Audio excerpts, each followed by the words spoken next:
Beaucoup de jeunes Africains de la diaspora ou du continent reviennent souvent sur le fait que l'Union africaine est dans une démarche d'être complètement incapable de régler différents conflits ayant trait notamment au Nord Mali, ayant trait à ce qui se passe au Kivu, ayant trait à ce qui se passe au Cameroun, avec Boko Haram dont on a parlé dans les précédentes chroniques, etc.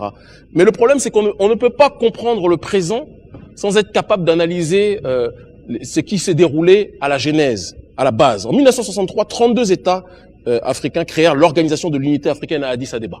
Comme dirait l'autre, peut-être que le verre était dans le fruit, dans le sens où deux courants, dès le commencement, s'affrontaient déjà. Il y avait le courant mené par notre aîné, notre géant, le président du Ghana, Kwame Nkrumah, qui s'opposait au tenant d'une Afrique des États. Lui était partisan d'un fédéralisme, partant du principe qu'il serait beaucoup plus simple d'agir d'une seule voix s'il y avait agression contre nous à partir du moment où on se serait coordonné dès le départ dans une logique d'État fédéral. Senghor était dans une autre dimension. Il voulait l'unité africaine aussi, on n'est pas en train de dire qu'il ne le voulait pas, d'autant plus que je suis au Sénégal, donc je ne vais pas dire qu'il ne le voulait pas, mais il était dans une démarche de se dire qu'il faut que les États aillent étape par étape, d'abord un État, après on ira vers la logique fédérale, mais il n'était objectivement pas pressé d'y aller. Et peut-être que la problématique que rencontre l'Union africaine, dont l'Organisation de l'Unité africaine est l'ancêtre, a commencé par là.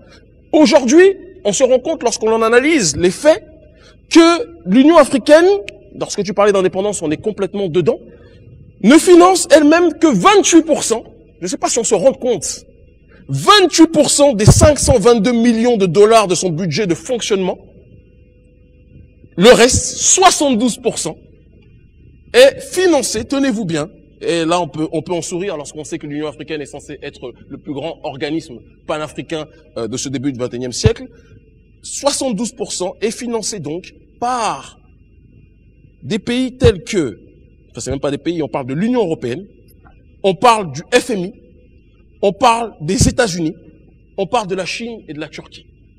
Alors la question de fond qu'on peut se poser évidemment lorsque l'on analyse ces faits, c'est comment un organisme peut intervenir dans des guerres qui bien souvent sont créées ou du moins instrumentalisées par des forces qui le financent. Beaucoup de personnes attendent de l'Union africaine qu'elle agisse de manière indépendante alors qu'elle-même est payée, elle-même, je n'ai pas peur de le dire même, est louée, elle-même connaît son orientation en fonction de décideurs qui sont des décideurs étrangers.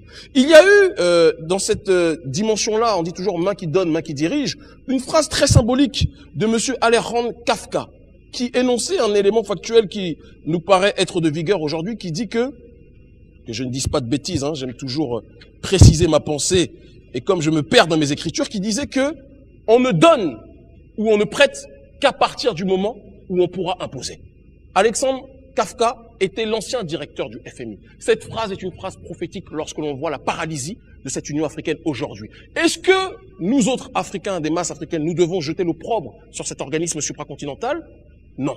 Il faut être aussi dans une démarche de distance critique et d'analyser les différentes forces qui sont à l'intérieur de cette suprastructure et qui s'opposent. Certaines personnes sont dans cette démarche de continuer toujours à recevoir des dividendes, des subsides de forces exogènes de telle sorte qu'ils ne seront jamais capables de décider par eux-mêmes, pour nous-mêmes, pour notre propre destinée. Mais il y a d'autres forces qui s'opposent à cette réalité et il y a peut-être un symbole nouveau qui est en train de se dérouler actuellement avec l'élection de l'ancien, de l'aîné, Robert Mugabe. Je ne vais pas, et Hamza mettra le visage de notre aîné avec sa petite moustache bien taillée qui nous fait beaucoup sourire et que nous aimons beaucoup. Ça peut être un style ou une mode hein, pour tous ceux qui nous regarderont.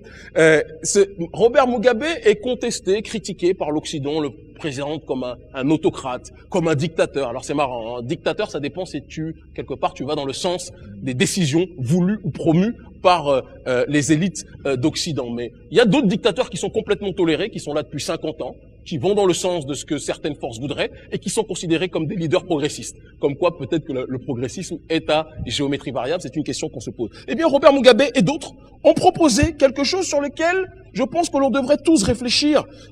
En l'occurrence, baisser le taux de dépendance donc de l'Union africaine, d'accord, en étant dans une démarche de tenter de financer 65% de ses dépenses dans un délai de 5 ans à partir de 2016, en étant dans une optique d'imposer une taxe sur les billets d'avion. Alors je vous lis précisément les choses, d'accord, demander une taxe de $2 sur les nuits d'hôtel et de 10 $ sur les billets d'avion pour les vols en partance ou à destination de l'Afrique.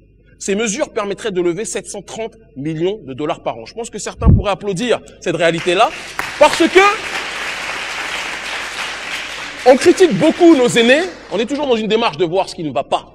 Il est toujours aussi positif de voir ce qui va dans le bon sens. On peut se poser la question de la pertinence de cette réflexion, mais on peut aussi aller plus loin. Le problème de nos chefs d'État qui sont toujours dans une démarche de s'opposer, mais pas systématiquement de proposer, c'est de se dire que, encore une fois, on va imposer une taxe sur le tourisme qui fait vivre certains pays, d'accord? C'est une réalité, mais eux-mêmes ne sont pas dans une dimension systématique ou forcée, quelque part, de vouloir baisser leur niveau de vie. Beaucoup vivent dans une opulence qui dépasse l'entendement. Beaucoup vivent les budgets qui ont trait au fonctionnement de leurs activités présidentielles sont des prix parfois astronomiques qui dépassent même, dans certains points, dans certains cas, le budget de certains chefs d'État d'autres continents. Ils ne sont pas prêts de baisser ce budget-là, mais ils veulent réorienter quelque part la responsabilité sur le tourisme. On veut que nos chefs d'État africains qui siègent à l'Union africaine aillent plus loin. La contestation est bien, cette proposition va dans le bon sens, mais il faut que les chefs d'État africains aillent dans cette dynamique. Sankara le faisait de manière extraordinaire, sans être dans le passéisme, lorsqu'il a été dans cette démarche de baisser spectaculairement le prix et le budget ayant trait à la fonction présidentielle. Il a donné l'exemple pour toute la population. L'Union africaine est l'organisme qui préside et qui dirige le continent le plus riche de cette planète. Il n'est pas normal qu'en ce XXIe siècle, nous soyons encore dépendants de forces extérieures qui se servent de nos richesses, mais qui ont le culot quelque part. Ils disent qu'ils nous financent, ils ne nous financent pas. Ils prennent de nos richesses et ils nous donnent une partie, quelques subsides, en nous disant on te finance, mais tu fais ce qu'on dit.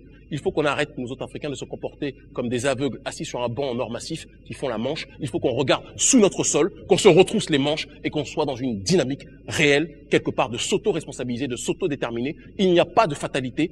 On ne peut pas en vouloir à l'Union européenne, on ne peut pas en vouloir au FMI, on ne peut pas en vouloir au Rothschild, on ne peut pas en vouloir à d'autres qui sont dans cette démarche de nous dicter leur conduite puisqu'ils estiment nous financer. Il est temps que nous-mêmes, on soit capables de mieux réorganiser nos richesses, nos budgets, et qu'on arrête aussi de se comporter comme des gaspilleurs, comme des jouisseurs à la tête de nos États, pendant que nos populations, elles, sont dans les difficultés les plus profondes. Donc, on encourage l'Union africaine dans cette dynamique, dans ce projet-là, mais on lui demande et on souhaite qu'elle aille beaucoup plus loin dans son effort, quelque part, d'investissement et de répartition plus égale, à notre sens, de ces richesses et de ce budget pour qu'on soit le moins dépendant possible et qu'on arrive non pas à être à 65% d'indépendance, mais quelque part demain à 90%, comme d'autres organismes continentaux peuvent l'être. Voilà.